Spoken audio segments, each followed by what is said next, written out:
Alright, so today's video is going to be on Guild War, just talking about a bit of it, explaining some things, tips. So, Guild War is unlocked for your guild once you have 10 members that have reached level 30, then you are able to go into Guild War. You start setting your defenses, clicking on a tower. You will have less spots available initially, but you can go to guild perks and upgrade. You go down to the war section right here. You can upgrade how many teams each of your towers can hold. Originally, each of your members is able to set, I believe, 3 teams, which can be then upgraded to 4. But no, so it starts at 1, but it can be upgraded to 4. So originally you won't be able to put as many teams in, which is good because initially you won't have as many heroes. But that will be upgraded, and then you can put more in.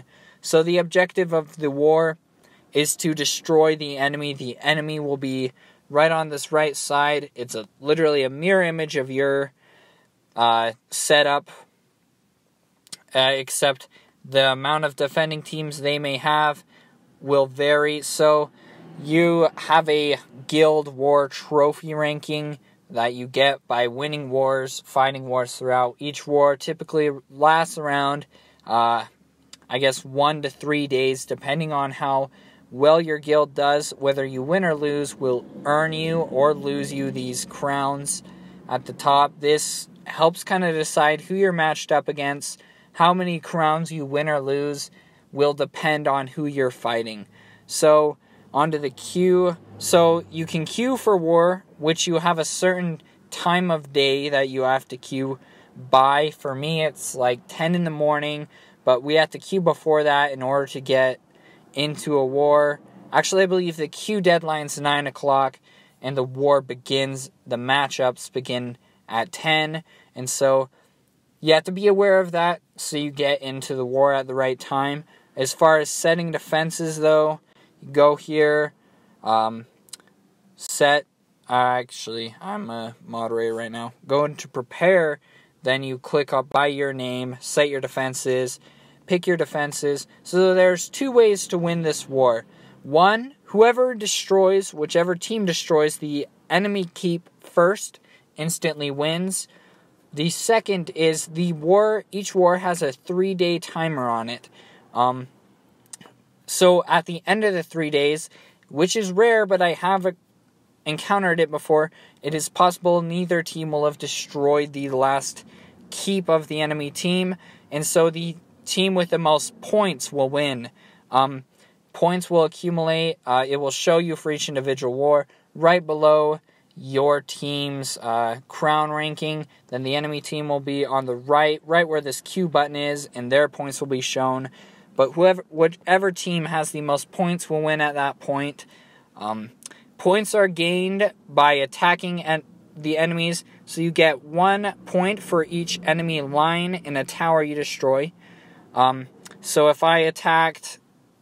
this were the enemy team, if I attacked Franchi right here, destroyed him, my team would get 1 point, as well as you get 10 points for every tier 1 tower, so these first 3 towers, 30 points for each tier 2 tower, these top and bottom towers, and then 50 points for the tier 3 towers, as well as 100 points for each mage tower. So point-wise, mage towers are a really good bet. The costs of attacking do increase. Now on to the 3 different kinds of towers. We got a Mitigation Mage Tower. There are 3 options for this you can choose as a guild. It will hurt one of the 3 aspects. So this is an anti-focus or anti-fury aspect currently. If you're a war chief or above, you can click on the tower, click bonus, and then you can change it. Each of these can be upgraded. They'll start hurting the team less, but when you upgrade it, it will increase that amount. So right now, any enemies that attack us, their Fury heroes do 35% damage, which is quite a big jump here. So I can do a Finesse, Resistance, Fury, or Focus. Your Central Tower will kind of harass the enemy team. Your options are draining their health. They start with less health. Their attacks cost extra, or their attacker heroes generate less energy than this very bottom tower.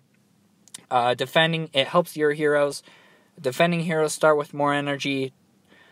Defending heroes do more damage, or they regenerate health during the battle, which can be really tricky. Generally, my guild normally attacks that middle tower if it's a suppression. Sometimes it's skipped, so they go for that middle tower, then this bottom tier 2, then that bottom fortification, then to the keep. But that's just the way we do it. It depends on what heroes your guild are attacking with. That's about all I have as far as war, but if there's any other questions you have or tips you need, let me know and I'll try and help. Thanks for watching.